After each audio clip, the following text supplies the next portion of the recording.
Good evening, ladies and gentlemen, and let me first say Happy New Year to you all. This is our first program back, and this is January the 9th, 2019, and Larry Sassarosi, who is commander of the 145th American Legion Post here in Highland Park, is going to start the program off for the year with a bang, because this is a very special year for Highland Park. And Larry's got the, he's got the goodies on everybody and everything. And so he came prepared with paperwork. I came prepared with the booklet from Highland Park.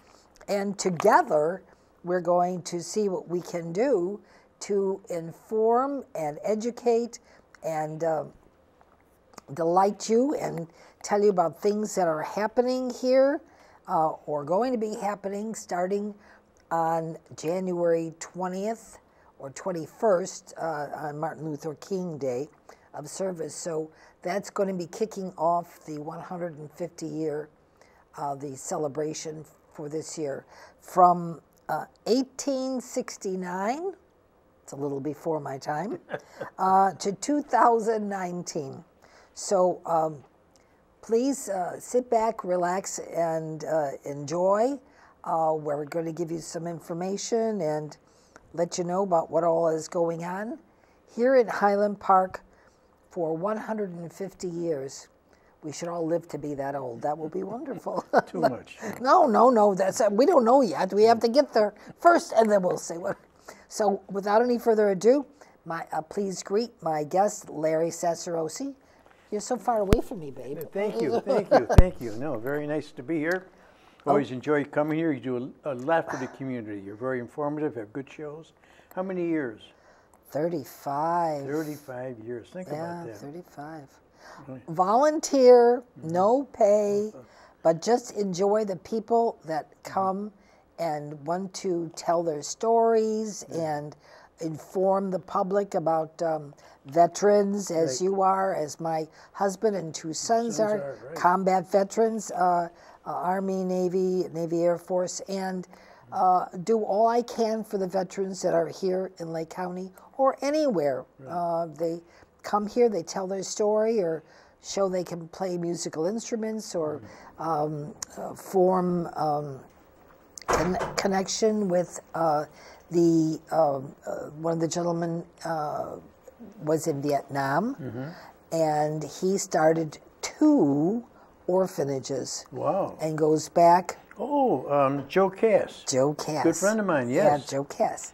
And goes back every year and helps them, brings them, does for them. What on his own money, by the way. His own, yes. His own funds. His own money, flies there.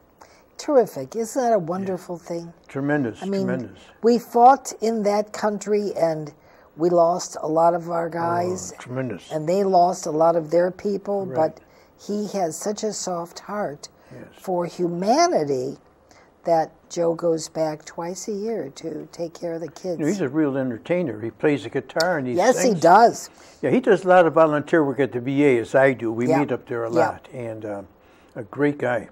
Yeah, he is. He is. So we want to thank all volunteers that do things from their heart to provide services to the community, wherever you may be, or whatever station you may be doing. So, and whoever you may, whoever you may contact, please feel free to connect with me here at the studio, and we'd love to have you on the air. And, Larry can vouch for that. Yes. And we've got the disabled veterans coming on, wheelchair, paralyzed veterans coming on, two different groups. Right. And one gentleman does the bowling. Oh, right, For the that's Johnny Balak. Right. So he's coming on. I think the following week. But we've got wonderful programs already ready listed, and for your information, education, and entertainment, And these people are wonderful, good-hearted, and would like to express their thanks to all for all the kind well wishes that they have received. And so, okay, enough of my talking. Okay, Larry, you're the... Well, what I'd like to do, I'd like to build up to the early, say, before 1950, because the town really changed in about 1950. Okay. And then when I came back out of the service, got very involved with an organization called the JCs. By 1959, that's phase 2. Okay. And then we have today. Yeah. Growing up here was very interesting. First of all, a little background here. Highland Park really surrounds Highwood. Now, I know it from an Italian point of view because my grandfather came over here in 1908, which was the first onslaught of Italians coming here.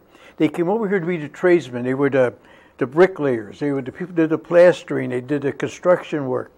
My one grandfather was a groundskeeper at Exmoor Country Club. Wow, nice. And this is the skills they had. Now, that was in 1908. Now, before that, Highwood, though, everybody thinks it was Italian. It was Swedish up until about 1900, the early 1900s. Yeah. In fact, the streets are named Evolution after many of the biblical. Yeah. Llewellyn, which was a very popular family in town. So it had names of that nature. And so from the early 1900s until, say, 10 years ago, it was really, maybe a little longer, it was all Italian. Now it's become Hispanic. That's where the workers are. The Hispanics who work in the restaurants, who do the landscaping. Yeah. Same thing goes on. So this is from my perspective. I grew up here. Now, Highwood was all Italian, but there wasn't enough homes. So we spread in the Highland Park where the Catholic churches on Deerfield Road, Deerfield and Green Bay. Yeah. So all the way down Deerfield Road, going west, was all Italian, and then to the left was a street called McDaniels. Yeah. All Italian. So in other words, we're up in Highwood or we're here. To me, I didn't know the difference. Highland Park, Highwood, you know. Yeah, Two parishes, though. This was the Immaculate Conception here, St. James up there. Yeah. And so we had people lived in both places, you know. So Highland Park was interesting then.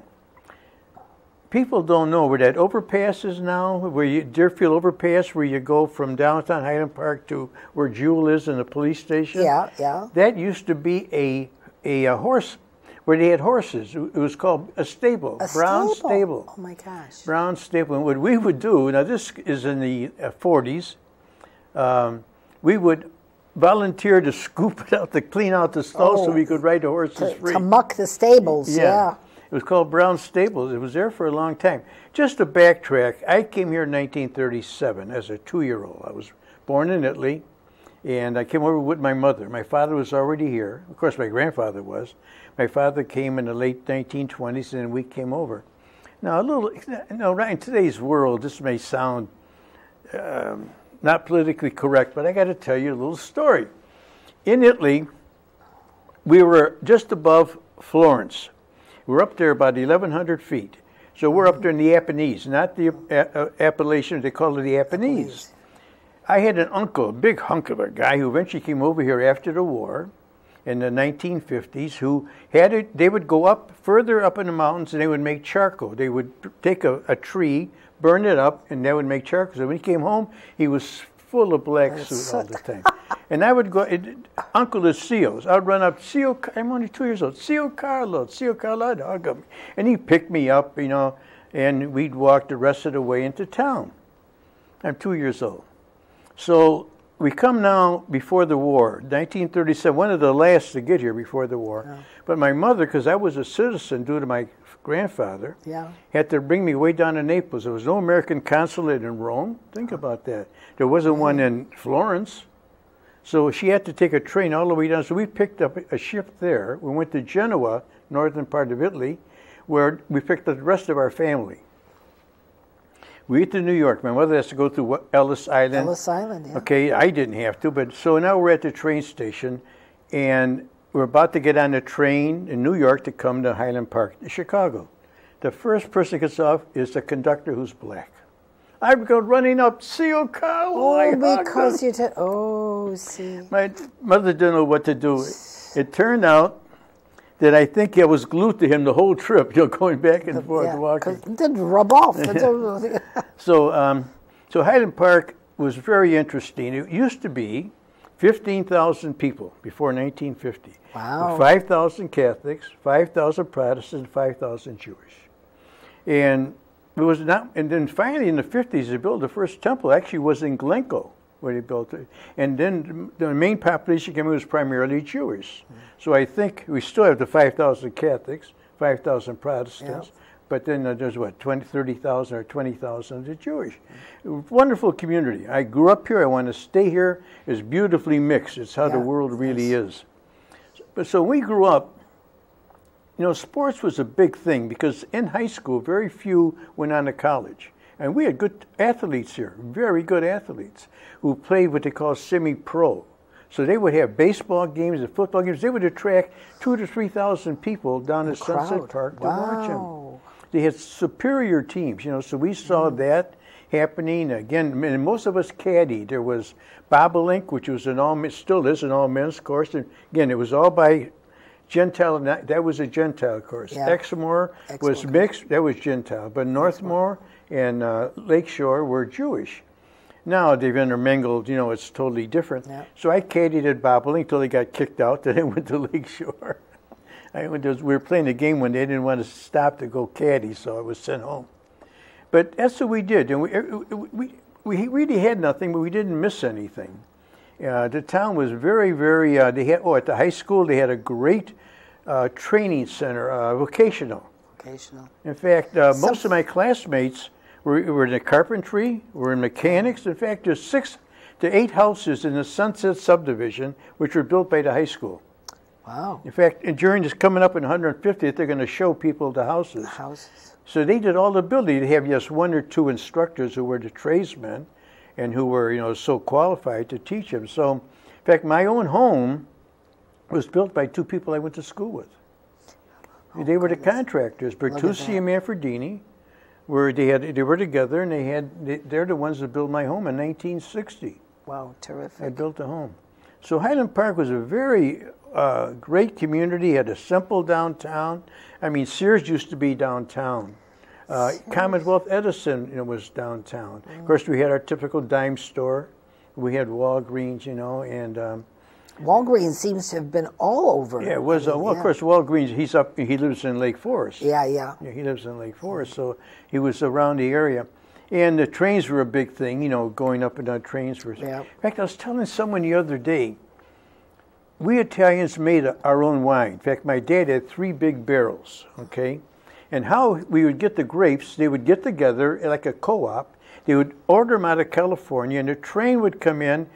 You know where the First Bank is? Sure. Okay. Well, right where the parking lot is, that was a siding. So 3 cars, boxcars would come in and sit on the siding.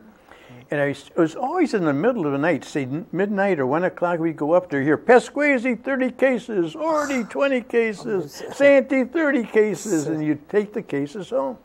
Who had the press? Who had the great press? Well, we all did. Everybody had their own. Everybody had their own. Oh my God.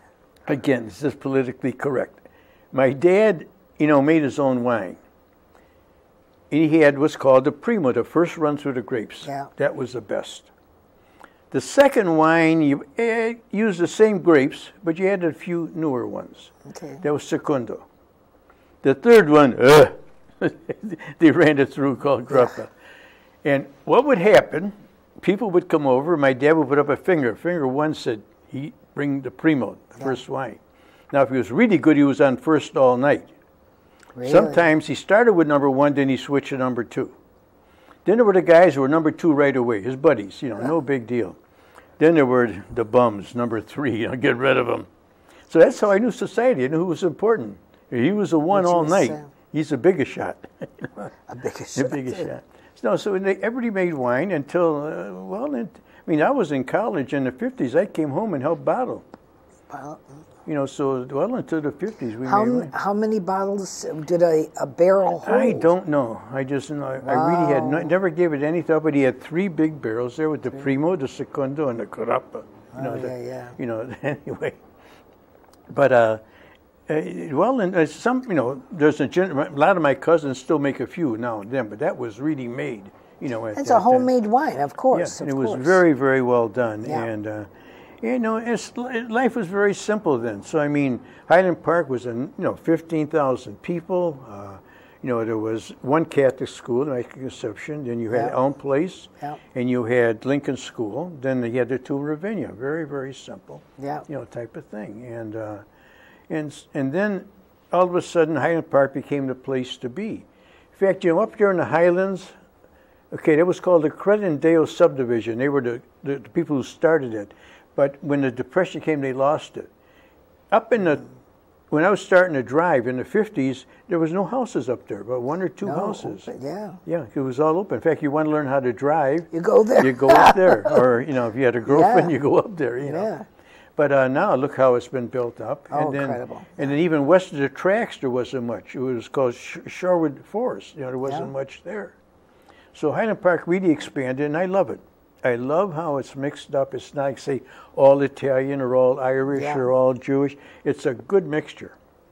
And I attribute a lot to it. My parents went to 3rd or 4th grade at the most. And they to go to high school was a big thing, but they worked for some very wealthy Jewish people, and they would say, he's got to go to college. What do you mean college? I never heard of it. Yeah. No. They never helped financially, but with guidance. Yeah. They would tell you what to take, what courses to take. Yeah. And then I'm somewhat older than my first cousins. I was told to do the same thing, help them, So Highland Park was a real fun community then, and then it exploded. That sort of is first phase. Second phase is when in the late 50s, I was in the service, went to Marquette, graduated in 56, and then and up at my last duty station, Great Lakes, got out of there at late 59, early 60. And what happened at that time was an outfit called the JCs. They used to call it the Junior Chamber of Commerce. Yeah, But it really wasn't, because they weren't necessarily business guys. They were young people who lived in Highland Park. They may have worked elsewhere, didn't necessarily have businesses. Yeah. The chamber is strictly business people in town. We had people like Raymond Piketty, Dan Pierce, and a lot of people went on to be have a position in the town, and they kicked you out when you're 35. Their idea was to train you. You come in when you could come in at 18 or 21. Yeah. Then when you're 35, out. By that time, you should have learned about government. Yeah. And all of us went on, to various, type of things. We started, the JC started what was called the Little League in baseball. Again, the guys were all athletes, and they all had construction jobs, but they would get off early enough. There was no park district. The only park district did was maintain the grounds. They didn't have any sports program. So the JC started baseball. I remember that well. In fact, while I was up at Great Lakes my last year there, I took one of the teams, and I was able to take the equipment from the Navy, that extra equipment, bring it down. They ran a football program there. And eventually, though, the park district had to come in and take it over, So that was one element. The other exciting element were the parades. We ran those, and an interesting thing people don't know why we're at 10 o'clock, and Deerfield's at noon, and Northbrook is at 2. It used to be Evanston. Oh yeah. The reason we do that, you want to get a drum and bugle corps. So I'd say we paid them $100 at that time.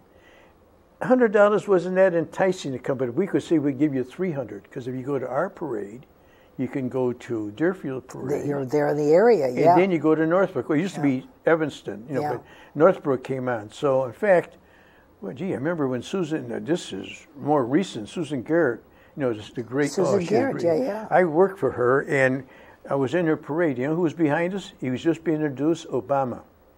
He had not even been a senator yet. She brought him around to introduce him. He was the most charismatic, unbelievable, fun guy. So we went through Highland Park, and what they do down there, if you go through Deerfield, they open up, and Deerfield waits for us. So you join the Deerfield Parade. And then you go Deerfield, and then instead of turning back in the park, you go to Northbrook. Northbrook. Yeah.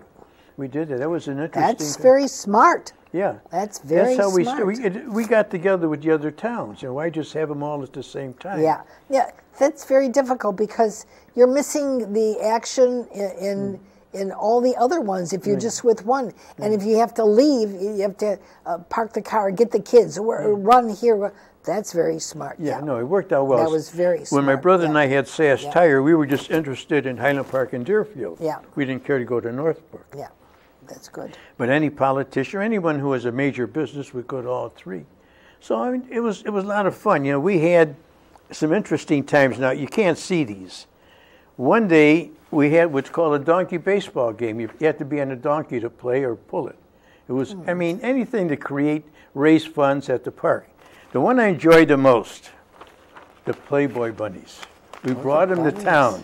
And here's a picture of them, and there's myself with 3 Playboy Bunnies tagging me out. Oh my, I see that. Yes, yes. Oh my goodness. It's hard to show here, but What's the date on that paper? 1965, January. It can't be January. Anyway, 1965. Oh my gosh.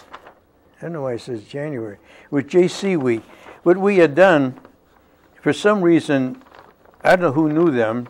There were 2 famous disc jockeys, and Marty Fay and someone else. So we had a baseball game, the Bunnies against the Playboy Bunnies against the JCs. Now, it's still around. There was an old fire truck with a chain drive. It was our truck. Oh my goodness. We used it in parades, so we took that truck, drove it down to Chicago, picked up the Playboy Bunnies. And in Chicago, came down Sheridan Road. More cars saw us. They make a U-turn. We had about 50 cars following us. And in fact, they did it at my home afterwards. You know. Was that in 1965? Yes. Yeah. Oh, yeah. Oh my gosh. That would be right.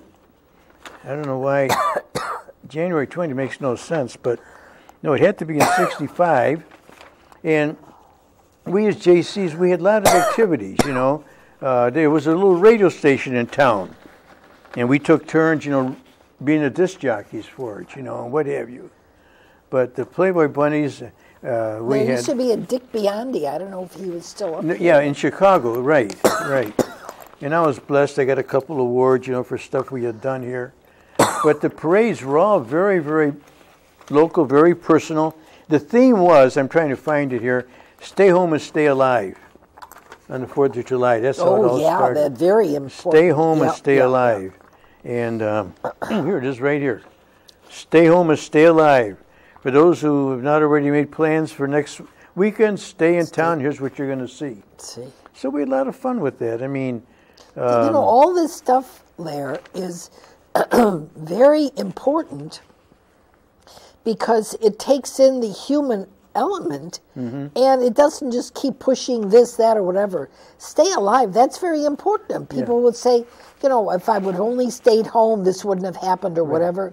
But you take the information that people are saying to you, it's overcrowded, don't be here, don't be there. You know, and then I remember when the polio epidemic came out in the 50s, they said stay away from the pools, stay away from crowds, stay away from the beach. And people have to understand that that's a safety and health issue. And that comment that was made... He said, don't drive, stay in town. Stay in town. So we made it interesting. I mean, I would leave too if nothing was happening. Well, you see the 4th of July parade now. It's a major event. Oh, it is, Then we go to Sunset Park. It just got to be 10,000 people watching the parade. You know? Easy. And then we go to the park afterwards. But then again, the city took over. We could, as volunteers, we could only do so much. We did the fireworks for a while, but not being professionals. Yeah, you better be a professional. So we started the fireworks, and I mean, but that's what the JCs did. Then at 35, they kicked you out. I mean, I ended up going to being on a school district 107.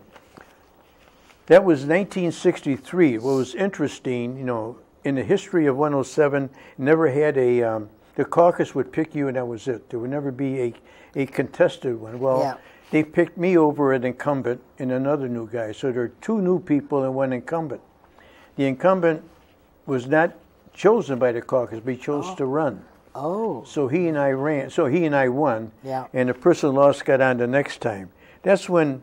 I know now they're all combining the schools, but, you know, own place, you know. Well, it used to be, what, 107, 108, 109, right. 110, 111 district was 111 was up there in the Highwood area. That's right. And then they combined them. Yeah, they combined them all. That was 112. Yeah, and so... But now it's even going to be they want to move all the schools way to the south end, I think. Yeah, the south end. I like the neighborhood concept, walking to school. You know, that the whole point is that of neighborhood is that they don't have to transport you Right. somewhere else.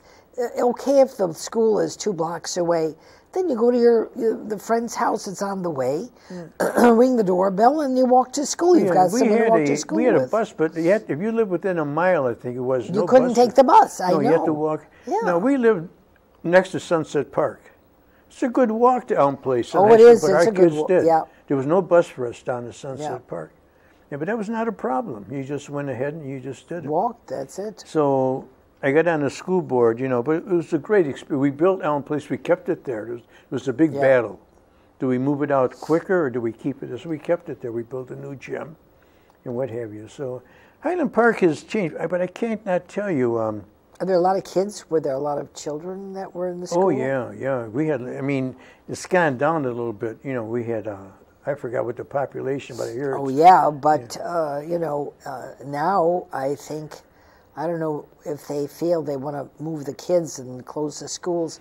That's they're such a going to close heartbreak. Elm Place and they're going to close Lincoln School and to move everybody out. They're going to build a whole new campus out there at the west end or south. I'm not. I'd rather not. I'm not familiar with this. But so what do they do with these buildings? These are historical monuments. I know. Well, that's my point. They're saying, well, they're all. Wait a minute. You go to Europe, even go out to New England. Yeah, you see old buildings. See buildings. That's right. Now they're telling it's me architecture, sure. The architecture. So I don't know what's going to happen with them, but still, Highland Park. It's what's happening now. You have more and more high rises coming in. You have more multi-level family. It was always single family. Yeah. But it's such a diverse community, and if you can do well here, you do well anywhere. It's very competitive, rightly so. Oh, for sure. Yeah, very competitive. Absolutely. But they pretty well have dropped the vocational school altogether. What they do now, you go out to Lake County, College of Lake County. Like my son, he graduated from high school in the 70s there, or was it 80s, and there was no longer mechanic school here. So every afternoon they'd bus them out to Lake County, where they had a very good program there from all around Lake County. So instead of Highland Park and Waukegan, North Chicago having their own trade school, they went out there. Because not everybody has to go to college. Well, everyone is different, and they can excel Right. with what they feel is a lot of people work well with their hands. Right. They paint, they do carpentry, they carve, they cook, they do everything, and so the basics are, if you're going for a higher education, is that really your calling? Right. I mean, Well, no, as I say, my house was built by two people I grew up with. I didn't go to Highland Park. I went to St. George High School, but we were together in the same age groups. I mean, they were general contractors on my home. And some of the bigger construction people all were people who learned at Highland Park High School. A couple cute stories. My first job was in Deerfield, okay? There's a McDonald's out in Deerfield, okay? Yeah. On Waukegan Road. That was on a piece of property owned by a guy called DePietro. He was a plumber. Didn't go to college, but he had a major plumbing business. Yeah. He was owner of this parcel. Next to him was a company I worked for, DBA Products Company, and this Raymond Piketty, who had been a councilman in Highland Park, was a lawyer and well-educated. Well, DePietro apparently got approached by Ray Kroc to say, I'd like to build a 15-cent hamburger place here. I just had one in this. 15 cents, now. 15 cents. So, do you know what it is now for a quarter pounder? at least it's $3 or $4. It is $4.45 for a 15-cent hamburger. But I see, can't we had believe White it. Castle. Nothing else. And so Jim comes over to see Raymond, my boss. Raymond, I don't know what to do. This guy wants to build it. Look at all the good restaurants in Highwood. Raymond says, you know what? I just hired a guy. Went to Marquette University. He was a marketing major. Let's ask him.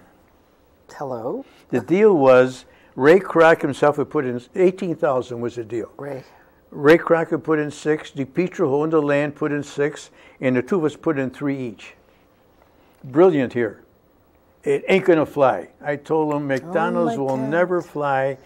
It's another White Castle. Now, if it was a college around here, like at Marquette, It would be tremendous. Who wants? They have his and her Mercedes in the town. I did a study of the demographics. Yeah.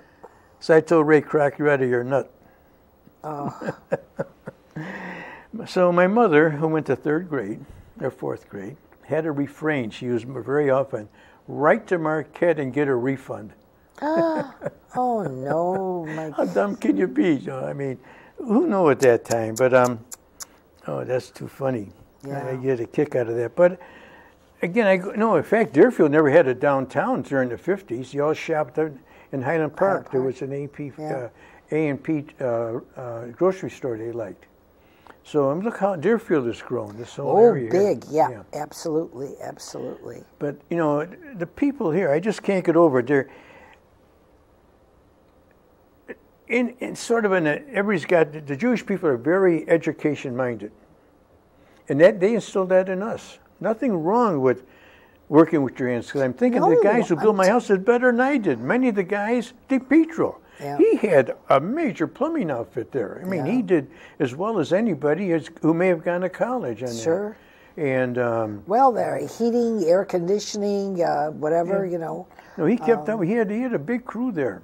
Yeah. And the building is still there. But so Highland Park offered these opportunities to us, you know, and they were very, very helpful. Very, very helpful. You know. Tell me more about with Ray Kroc, because we made the bronze hamburger for Hamburger University. Are you kidding? No. No. Yeah, and a big bronze hamburger with the sesame seeds on top. And that was for Ray Kroc. Yeah, he... well, you know, I learned more about him watching this movie, you know, about him. I mean, it's called The Founder. Yeah. And in it they show, Fred Turner. Again, we're out there. Yeah. And I had a suit and all this. The first guy that's flipping hamburgers is Fred Turner. You get talking to him, he's a college graduate. Fred, you idiot. What are you doing? Yeah. What are you doing? Because he comes being the CEO of McDonald's, right? And I'd come in, he'd hide. I'd go again, Fred, you're a college graduate. What are you flipping hamburgers for? In the movie, he was always with Ray Kroc. He was very instrumental, you know, and Ray was a good promoter. Oh, yeah, he but, sure was. But, you know, the brains pretty much educationally, you know, were people, you know, like Fred Turner. But but he was a promoter. I mean, the movie depicted Ray, sort of a crass type guy, you know, but he had the vision to do it. He had the vision to do it. He did things that people weren't even thinking about. No, not at all, not at all. You know, and I mean, if you still had part of that, right. My goodness sakes, you would be in ermines and whatever, mink and... so who knows? I mean, you know... goodness. That happens, but if that didn't happen, I wouldn't have been involved with the Korean War National Museum. And there, I had spokesmen like Buzz Aldrin was one of my spokesmen, along with Ed McMahon, James Gardner, and even Clint Eastwood. Yeah, Ed McMahon. I didn't know he was a major in the Air Force. He was a Marine Corps pilot in Korea, and those guys are, to me, out of their mind. To support their troops, they fly so low. Yeah. I mean, I can't believe how low they fly. They would fly so low. I just learned of Ed McMahon's military service. Oh, yeah. Not too long ago, and I didn't even know that Johnny Carson, he was a lieutenant commander in the Navy. Right.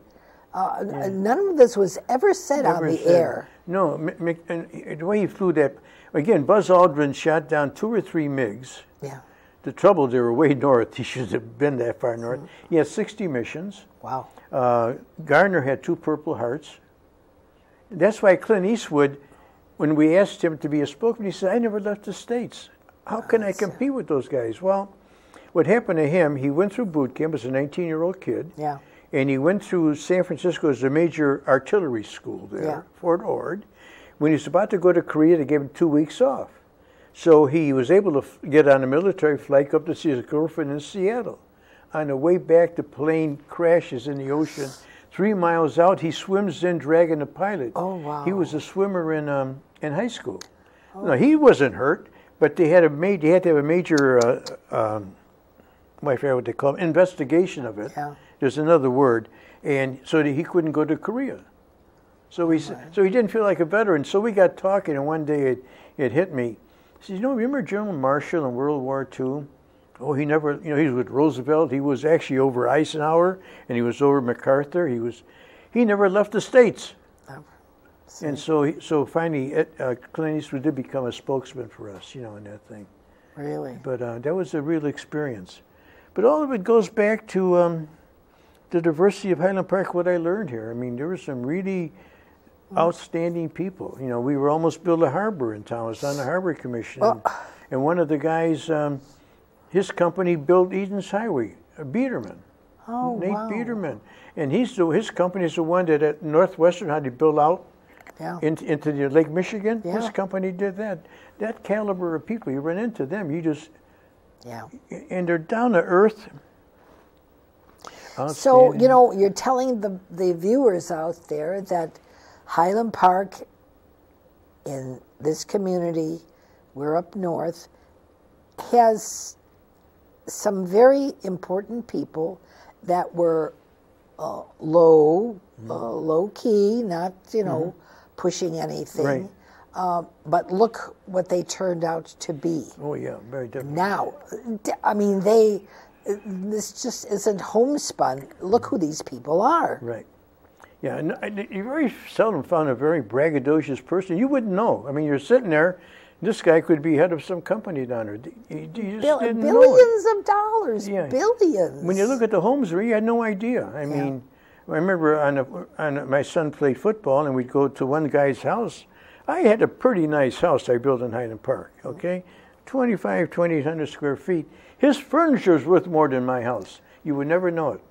Came in, couldn't be more courteous, couldn't be nicer.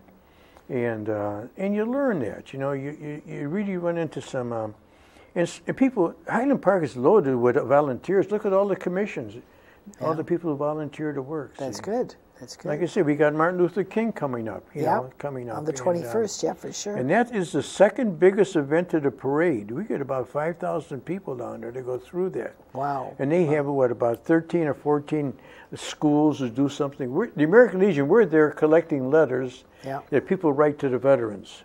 Yeah. And it's a great event, and it's put on. And so a lot's going to be happening. Well, we could show this. Right. This is the Highland Park Neighborhood News, and it is, it's showing, this is the front page here, 150 years, 1869, 2019. And in this little, I guess the little magazine, it tells everything that's going to be going on. And, it tells the people who, want to diversify. It says financial resolutions, National Soup Month, January. Did you know that? I didn't know that. National Soup Month, free soup with a sandwich. Here's let's see, Scotty's, and they just went out with this. They just sent this out. Wow! This is on the internet. Events which are going to be throughout the year. Like you said, Martin Luther King starting in January. Then they have the Highland Park Strings in Ravinia. Nice. The opening centennial of the time capsule, the history awards, all these things going on. Arbor Day. There's Mexico Day of the Child back in April. Again, another concert. And then the 4th of July is going to be really big. Oh, a really? big bash. I mean, there's a whole list of, and this just went out. You can see it there. Yeah, this is a whole list that went out. Looking good. Yeah, looking good for 150. And they have great sponsors, the Bank of Highland Park, Ravinia, the Highland Park Bank and Trust, the Park District. So it's going to be all activities. We're going to be, the American Legion, which your son is very involved in, your husband. Yeah. We're going to emulate a USO dance. In other words, Highland Park had, Nice. where the Moose was, a major USO Yeah. building. And young ladies and young mothers would come up and they'd have coffee and donuts for the guys. with Sandwiches, music. yeah. Right. And so it was throughout World War II. Now, I was in grade school then. The same building on Saturdays, they had movies for us. They had cartoons, but it was used by primarily the soldiers here. Yeah. And so we're going to emulate that. One of the nights we're going to have see what it was like. We're going to get people to emulate, the girls serving them and everything else. Sure. Have a band there playing the 40s music and that. Oh, that'll be nice. That's going to be That'll very, very nice. That'll be. We picked August 15th, the final end of World War II. August 15th. Okay. That's when the surrender of Japan. Yeah. That was the final date. 44. 45. 45. And so, but I'll tell you what, the 4th of July, they call it the Big Bash and fireworks. That's going to be very big. They're going to have a national night out again, where the police put on, where they had it last year, and they got involved with the football team. And they were there. The Portland Art Festival, Amy's going to put that on again. Very nice. That's very nice. And all different things. So it's going to be an exciting time. And this is not all of them. I mean, there's several more which are going to be listed. So this is on the internet, in the city site. You have it there. Yeah. And so it's going to be very, very nice. A lot of activities happening. And the people that are coming in, or the people that are going out, I mean, are they realizing that it's 150 years this year? Oh, yeah. We've been meeting all throughout this past year on this. We have a committee of a good 50 or 60 people, Wow. Working on this. And it's going to be a very important item. And end out with a new time capsule. They're going to find the one we did at the 100 years, open that up. Wow. Yeah. And so they're going to now do the 150th year. So Highland Park is one big thing we had done, the JCs. There was an international drum and bugle corps contest here. The athletic field had no lights at that time. It sat about 1,200 people. Well, we volunteered to have this event, but we went up to Great Lakes and up to Fort Sheridan. They gave us benches, so we put up benches there. Yeah. And some guy was in construction, he brought in those lights. We lit the up floodlights, the field, floodlights to have it. And the parade started. We had a parade in the daytime, and the competition was at night. We had the Canadian champions, we had the VFW champions out of New Jersey, and we had the American Legion champion out of Park Ridge. Wow. But there were 12 other competitors, but they were the main three. And we had a whole book here with, promoting it and what have you. To kick it off, think about this. We had a parade at midday. This started at Fort Sheridan. And these kids walked all the way through Highwood Plain, down past the high school, downtown Central Avenue to where the movie house was. Then that night we had the competition. In fact, I had written to President Johnson if he could attend. It's in here. President Johnson says sorry he cannot attend. And the blue and the gold. And the blue, it was called the International Championship Drum and Bugle Corps. Blue and gold tournament. So we had a lot of fun. This was just a community that. I mean, those were times that you could write to your congressman or president or what. People, they would write back to you. Oh, they did, just, But I got to tell you, but even today, though, one guy, Brad Snyder, he's always there if you call him. Brad is. He shows up all the time. He's very, very good. So we've been lucky in this area, and so it's been a challenge, but it's been a lot of fun. Well, people will be seeing what's going on. It's going to be well publicized, and they're fun of it. They want to get involved as many people as possible. Let me see if I can just think of the people running this. There's a bunch of schools running things. It doesn't give I wish you had here the various organizations who are putting this on. Like, the Lions, the Rotary, the Kiwanis, the American Legion, the VFW. And all these are sponsoring. They should really have it here. They have the event, but they don't have who's sponsoring it necessarily. but it's going to be a fun time. Well, it's going to be quite energetic because I think not only we here in Highland Park are participating, but the neighboring suburbs will be. Oh yeah, they're invited. Coming Yeah, in. yeah, very definitely. And very the train, oh yeah, the metro will be bringing people in. yeah, bring people in, right? And I think Ravinia will be, Yeah, they have several a events. real hot spot Right. to go to. Yeah, they have different. Yeah. So and they're going to have nice walking tours, showing Yeah. people parts of it. Yeah, 'Cause that would there's be some nice. homes that are still here, a good 100 years old. Oh, easy. Easy. Yeah, easy, sure. Yeah, so they have those various tours. So it's exciting. You're going to Yeah. have a lot to do this year. Yeah, I think so. There will be a lot to do.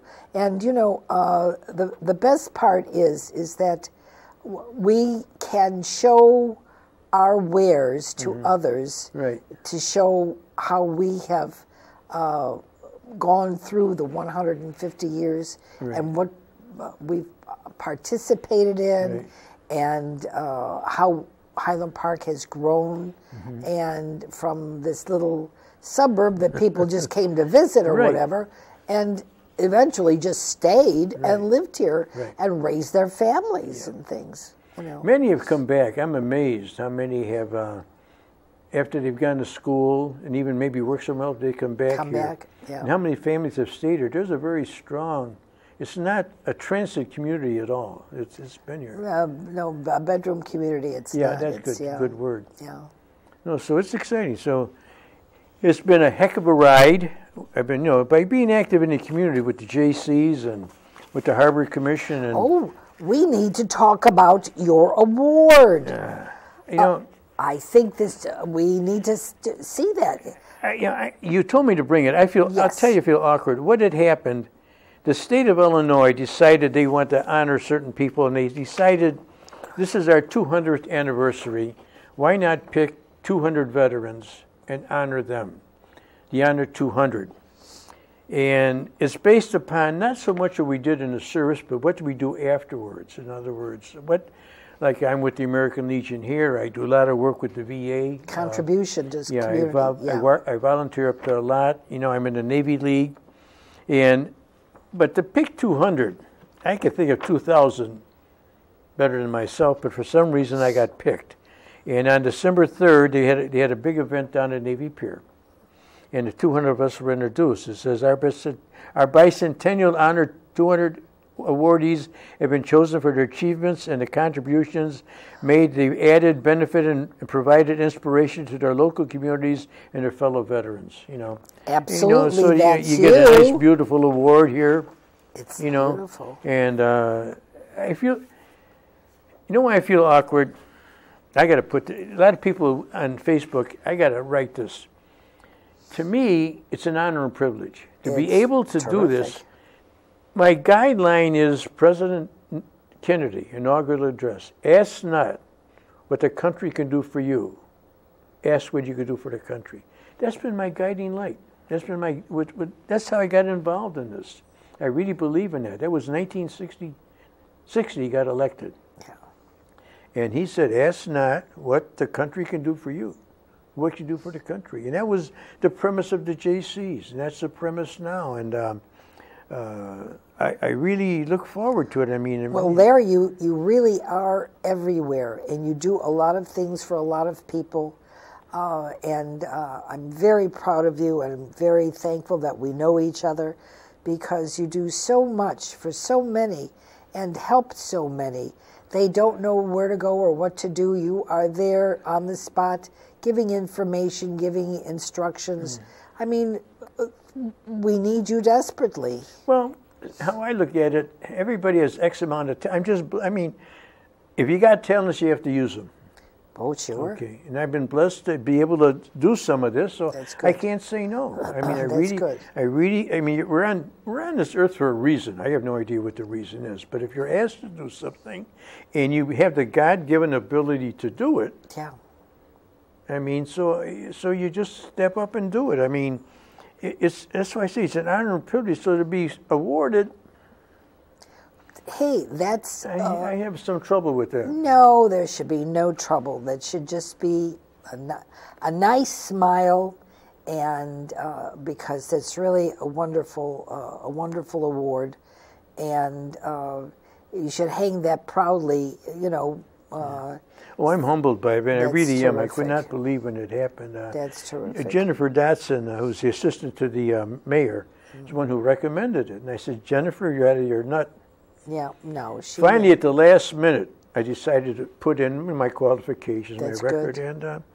And was chosen. The city's been very nice in honoring that. But again, to me, it's a privilege to do it. Well, and this is their way to thank you for all that you do, because But it's a team effort, like in the JCs too. I mean, Yeah. in the American Legion now, we got, Pete Kokas, who does a lot, Sheldon Conowitz. Pete, yeah. Sheldon, God, is in 94, 93? Sheldon. Yes, and he's out there.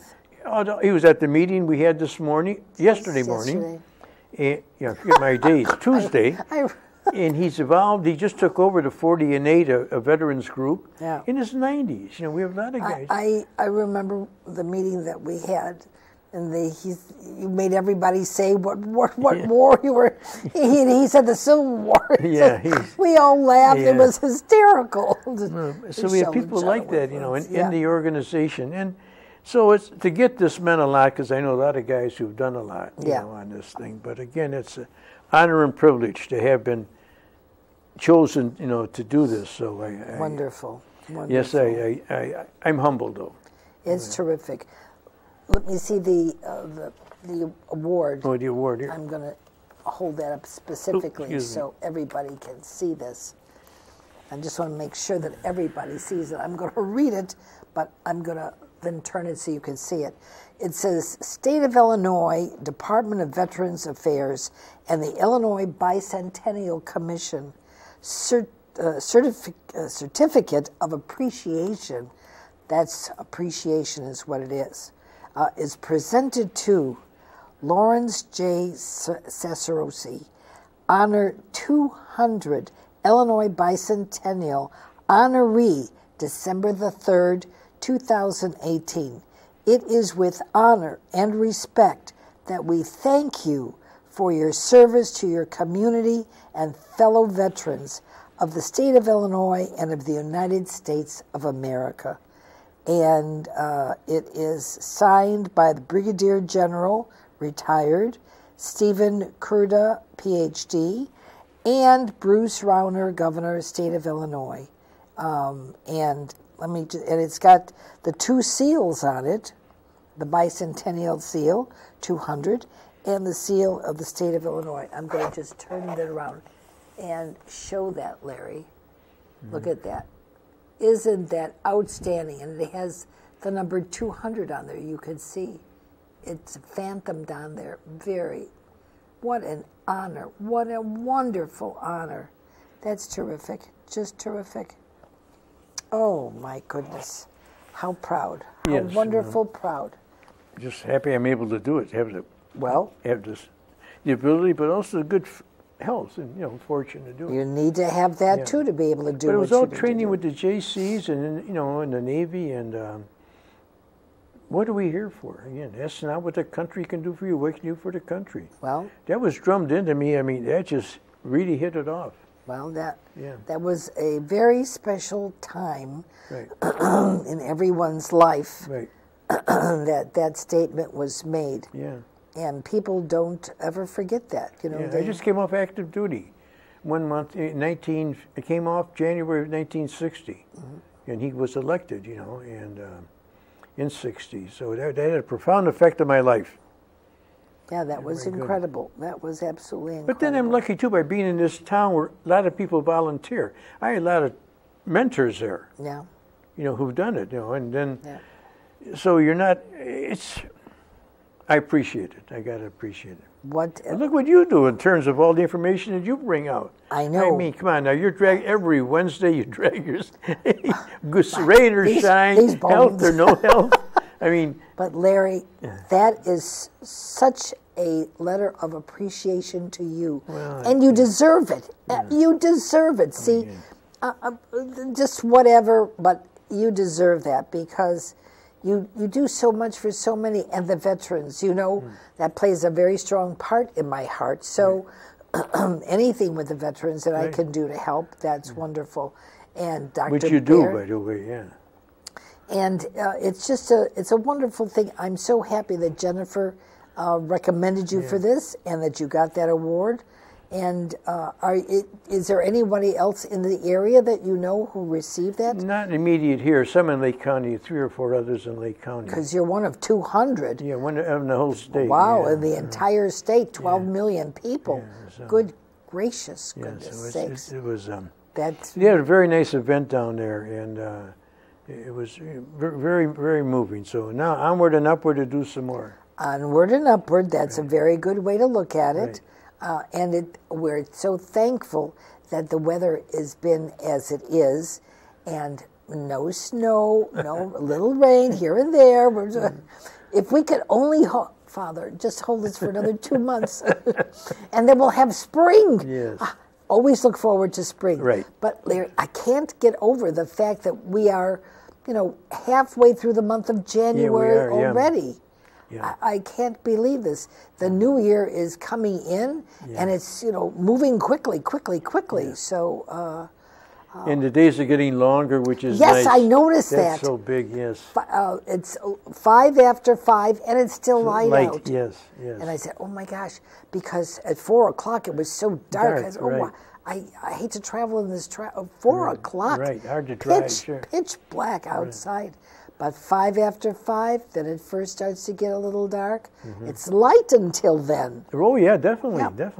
Light until then. Makes a big difference. Yes. Oh yeah, and I think the plants will know it when they start coming up. Yeah. Kenny was all ready with the snow blower. He had it reconditioned, and he had it. He'll probably need it. He'll need it before. Yeah, before but it's over. I think.